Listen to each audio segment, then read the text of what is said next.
están? Bienvenidos a esta nueva edición de Informe Diario. Los saluda Carla Chocano. Es momento de ir con los titulares del programa de hoy.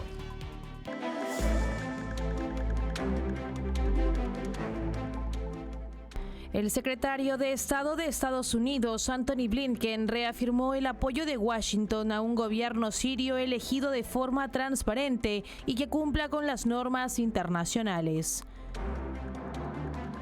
El presidente de Argentina, Javier Milei, anunció una motosierra profunda para el 2025, que buscará recortar los gastos injustificados del Estado.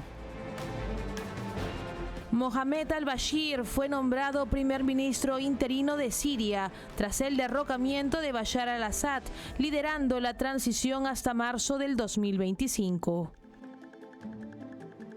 El gobierno del presidente colombiano Gustavo Petro descartó romper relaciones diplomáticas con Venezuela, demostrando una actitud complaciente ante un régimen acusado de sistemáticas violaciones de derechos humanos. Empezamos con el desarrollo de la información para contarles que Estados Unidos lanzó ataques aéreos masivos contra el Estado Islámico en Siria para evitar que el grupo aproveche el caos tras la caída de Bashar al-Assad.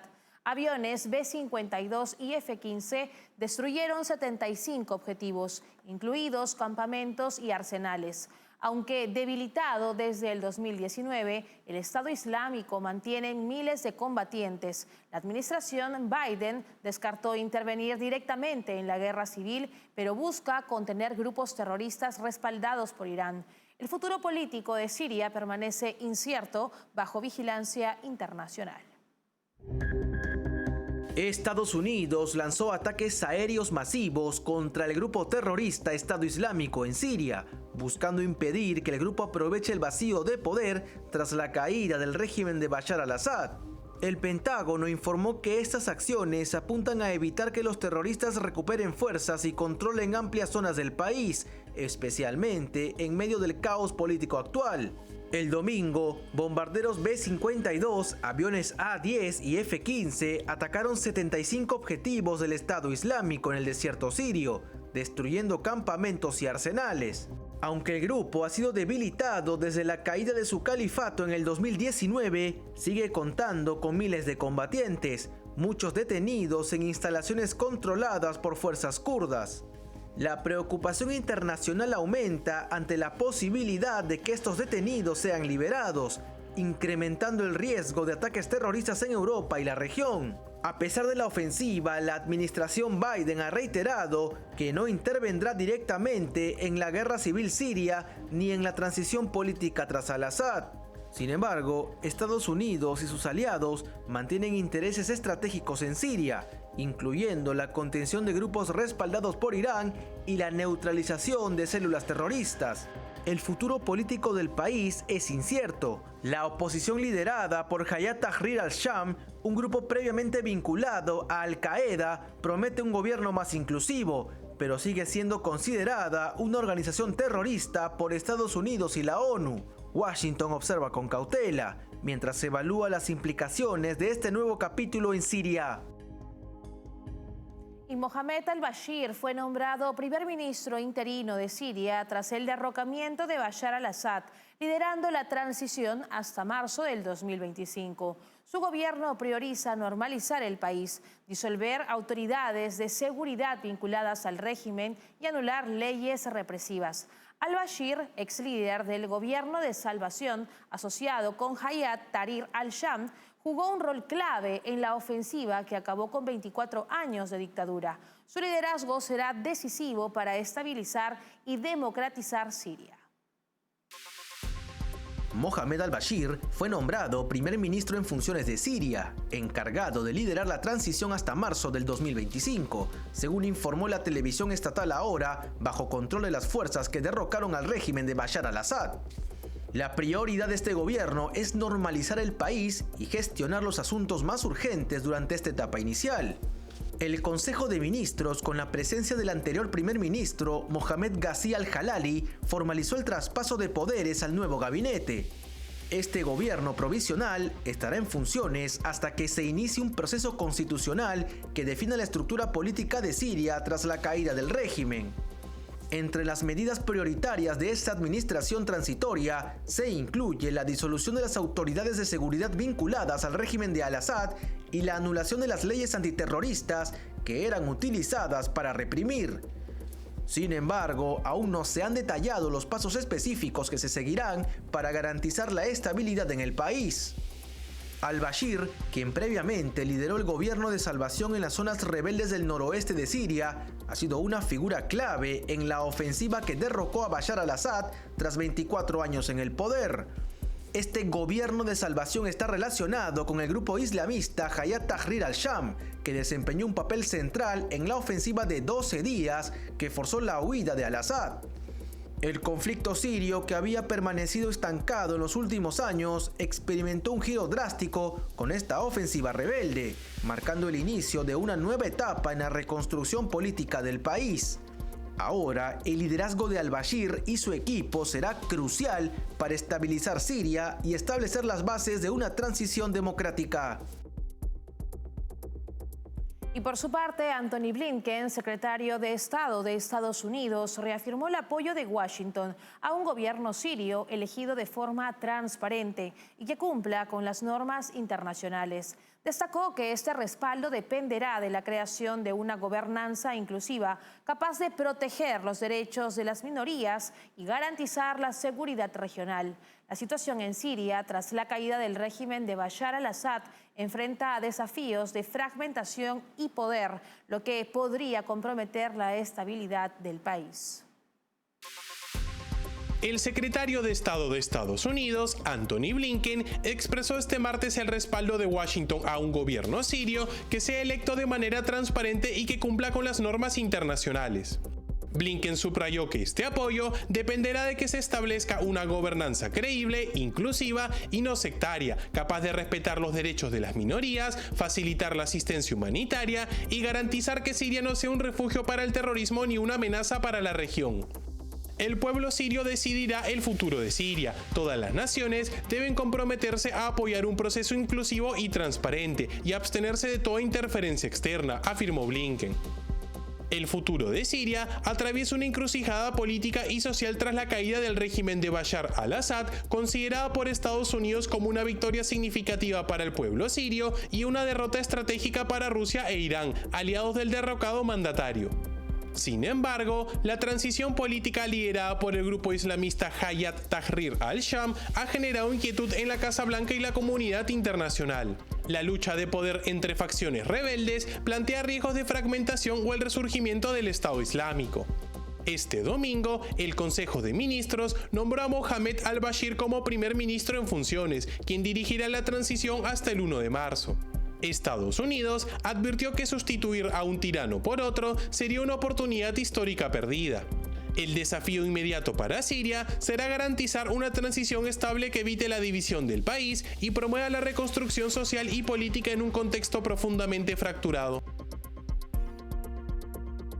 Y en otras noticias, Estados Unidos ha transferido $20.000 millones a Ucrania, utilizando los activos rusos congelados como parte de un paquete de apoyo económico de $50.000 millones aprobado por el G7. Esta medida, respaldada por la secretaria del Tesoro, Janet Yellen, asegura que Rusia asuma los costos de su invasión. Estos fondos se destinarán exclusivamente a necesidades no militares, como servicios de emergencia y hospitales. Estados Unidos ha transferido $20.000 millones a Ucrania utilizando los beneficios de los activos rusos congelados.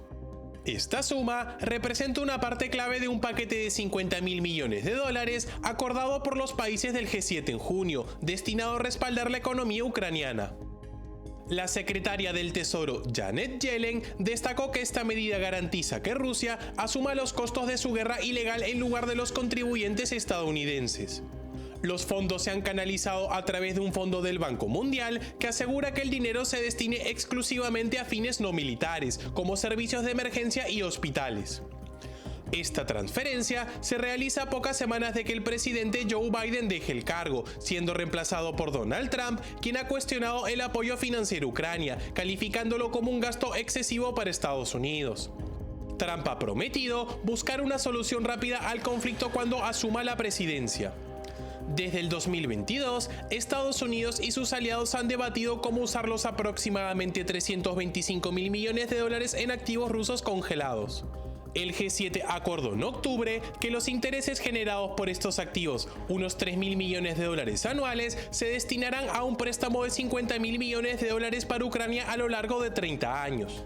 La iniciativa llega en un momento crítico para Ucrania, que enfrenta reveses en el frente de batalla, mientras las fuerzas rusas ganan terreno en el este del país. El apoyo económico busca asegurar que Ucrania pueda sostener sus servicios esenciales durante esta fase crucial del conflicto. Y tras un nuevo ataque de Rusia en Zaporilla, en el sureste de Ucrania, se confirmó el fallecimiento de 6 personas, además de 22 heridos, según informó el Servicio de Emergencia ucraniano. El presidente Volodymyr Zelensky había reportado inicialmente 3 fallecidos y 14 heridos, detallando que el impacto destruyó un edificio de oficinas, dañó un centro médico y otras infraestructuras civiles. Las tareas de rescate siguen en marcha y las autoridades temen encontrar más víctimas bajo los escombros. Zelensky señaló que ataques como este subrayan la necesidad de reforzar las capacidades de defensa aérea de Ucrania. El mundo tiene sistemas de defensa suficientes para hacerlo. Hemos solicitado a nuestros socios sistemas de defensa aérea Patriot y otros que puedan salvar vidas, expresó a través de sus redes sociales. El gobernador de Zaporilla, Iván Ferodov, informó que al menos 5 personas podrían estar atrapadas bajo los escombros, mientras rescatistas y voluntarios continúan trabajando en el área. Entre los heridos se encuentra una niña de 5 años. Este ataque se produce en una región que Rusia anexionó ilegalmente en el 2022, aunque no controla el territorio completamente. Las fuerzas rusas han estado acumulando material blindado y tropas en la zona, lo que sugiere una posible intensificación de las operaciones militares en el sur de Ucrania. Con esta información cumplimos con la primera pausa del programa. Regresamos con más en Informe Diario. Café Sombra de Pino, un café diferente que crece a la sombra de pinos en Villarrica. Ya lo saben, Café Sombra de Pino, un café premium al alcance de todos.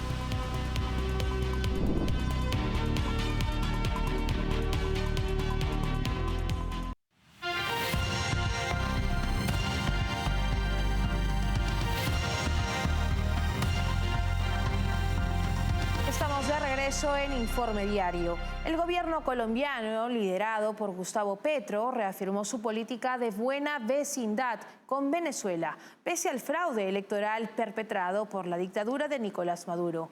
Jorge Rojas, viceministro de Exteriores colombiano, argumentó que mantener relaciones estables garantiza la paz regional, afectada por la migración irregular y conflictos fronterizos. Aunque sectores opositores piden romper estos vínculos, Petro prioriza el diálogo, aunque sin resultados tangibles. Colombia aún no reconoce a Edmundo González Urrutia como el presidente legítimo de Venezuela y la asistencia a la toma de posesión de Maduro en el 2025 será definida próximamente. El gobierno del presidente colombiano Gustavo Petro descartó este martes romper relaciones diplomáticas con Venezuela, reafirmando su política de supuesta buena vecindad como eje central de su estrategia regional. Esto ocurre a pesar del fraude de la dictadura en las elecciones presidenciales venezolanas del pasado 28 de julio. Jorge Rojas, viceministro de Asuntos Exteriores, sostuvo que Colombia debe preservar relaciones estables con sus vecinos para garantizar la estabilidad en la región. Según Rojas, la paz en Colombia está directamente relacionada con la situación en Venezuela, debido al impacto de la migración y los conflictos fronterizos. Esto pese a que es bajo el régimen de Nicolás Maduro que se ha generado un éxodo masivo de sus ciudadanos, desplazados por la dictadura en busca de una mejor calidad de vida.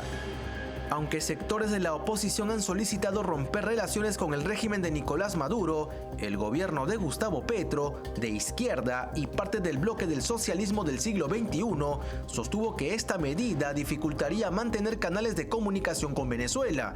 Esto, pese a que el diálogo con la dictadura no ha tenido ningún efecto. Colombia aún no ha reconocido oficialmente a ningún candidato en la elección, manteniendo una posición que favorece tácitamente al régimen de Maduro. Sobre la participación de Colombia en la toma de posesión de Nicolás Maduro, prevista para el 10 de enero del 2025, el viceministro señaló que la decisión final será tomada por el presidente Gustavo Petro junto al canciller Luis Gilberto Murillo y será comunicado oportunamente. Esta postura, percibida como complaciente ante un régimen acusado de sistemáticas violaciones de derechos humanos, genera dudas sobre la verdadera relación del gobierno colombiano con la dictadura venezolana y pone en entredicho su compromiso con los principios democráticos. Y por su parte, el presidente de Argentina, Javier Milei, celebró su primer año en el cargo, destacando la reducción del gasto estatal y anunció que el 2025 traerá una motosierra más profunda para eliminar gastos injustificados. El mandatario recordó que durante estos 12 meses redujo los ministerios de 18 a 8, eliminó casi 100 secretarías y subsecretarías y congeló los salarios de altos funcionarios. En materia de reforma del Estado, este año ya conocieron la motosierra, pero consistió principalmente en revertir los excesos de los últimos años kirchneristas. Ahora se viene la motosierra profunda, porque lo que tenemos que desandar son capas geológicas de organismos y funciones estatales injustificadas. Nos hemos acostumbrado a pensar al Estado Nacional como una niñera que se tiene que hacer cargo de todo, desde darle comer hasta entretener a cada ciudadano. Llegó la hora del hombre común. Por eso le pasamos la motosierra al gasto público. Le pusimos fin a la pauta publicitaria de los medios, que solo en 2023 había ascendido a más de 100.000 millones de pesos a valor actual. Redujimos los ministerios de 18 a 8. Eliminamos casi 100 secretarías y subsecretarías. Cerramos más de 200 áreas que tenían funciones duplicadas u obsoletas. Congelamos el salario de funcionarios de alto rango desde enero hasta la fecha. Cerramos Telam, que funcionaba como una agencia de propaganda kirchnerista y solo este año proyectaba una pérdida de 20.000 millones de pesos. Echamos a 34.000 empleados públicos y les estamos tomando examen de idoneidad a los demás. Y justamente el presidente de Argentina, Javier Milei, realizó importantes anuncios económicos que marcan el rumbo de la gestión. En un discurso desde la Casa Rosada, adelantó que en el 2025 buscará concretar un tratado de libre comercio con Estados Unidos, una medida que, según el mandatario, abrirá nuevas oportunidades para el crecimiento del país. Además, Milei confirmó que su equipo está finalizando una reforma impositiva estructural que reducirá en un 90% la cantidad de impuestos nacionales. Escuchemos. Para acelerar la recuperación, también es fundamental romper las cadenas del comercio exterior que hoy nos asfixian, para poder exportar e importar más bienes y servicios de mejor calidad y a un mejor precio. Por eso, como anuncié en la cumbre del Mercosur, estamos avanzando en una propuesta para eliminar trabas arancelarias que dificultan el comercio dentro del bloque. Pero también buscaremos reducir el arancel externo común que nos encarece la vida a todos sin ningún beneficio en contraprestación. Nuestro objetivo último en el Mercosur es aumentar la autonomía de los integrantes del organismo de cara al resto del mundo, para que cada país pueda comerciar libremente con quien quiera, según les convenga. En esa línea, nuestro primer objetivo será impulsar durante el próximo año un tratado de libre comercio con Estados Unidos, el tratado que debería haber sucedido hace 19 años. De hecho, mi equipo está terminando en estos días una reforma impositiva estructural que reducirá en un 90% la cantidad de impuestos nacionales y le devolverá a las provincias la autonomía impositiva que nunca debieron haber perdido. Así, el año próximo veremos una verdadera competencia fiscal entre las provincias argentinas para ver quién atrae más inversiones. Con estas declaraciones nos separamos por unos instantes. Regresamos con más tras la pausa. Café Sombra de Pino un café diferente que crece a la sombra de pinos en Villarrica. Ya lo saben, Café Sombra de Pino, un café premium al alcance de todos.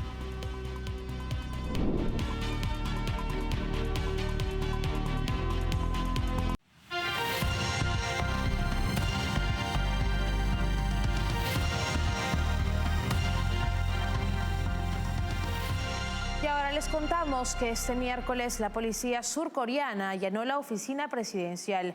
Eso luego de que el mandatario Yoon Suk-yeol impusiera una ley marcial el pasado 3 de diciembre. Este allanamiento incluyó también otras instituciones clave, bajo una investigación en la que se acusa al presidente de insurrección. Yoon Suk-yeol tiene una prohibición de salir del país mientras avanza la investigación. Su exministro de Defensa, Kim Jong-un, fue detenido acusado de insurrección y abuso de autoridad. Según la agencia de noticias Yonhap, Kim intentó suicidarse poco antes de su arresto, lo que subraya la tensión en torno a este caso. La imposición de la ley marcial incluyó el despliegue de soldados y helicópteros en el Parlamento para evitar que los legisladores anularan la disposición. Sin embargo, los parlamentarios lograron ingresar al recinto y votaron para revocar la medida, restaurando el mando civil. Kim Jong-un asumió toda la responsabilidad por los eventos, exonerando a sus subordinados al declarar que simplemente cumplieron sus órdenes. Junto a él, el exministro del Interior y el general del Ejército que lideró esta operación también enfrentan restricciones de movimiento como la parte de la investigación. Las autoridades también arrestaron a los jefes de la Policía Nacional y la Policía Metropolitana de Seúl por su presunta participación. Este caso, que involucra a las máximas figuras de seguridad y defensa, ha desatado un escándalo político y pone en jaque la estabilidad del gobierno surcoreano. Así llegamos al final en esta edición de Informe Diario. Para más novedades pueden escanear el código QR que aparece en este momento en sus pantallas. Estamos en www.grupotvl.com. Nos pueden seguir también en Twitch como TVLESP. Nos escuchan a través de Spotify como TVL en español. Y recuerden suscribirse a nuestro canal de YouTube TVL en español, donde podrán ver y seguir nuestra señal en vivo. Hasta una próxima edición. Nos vemos.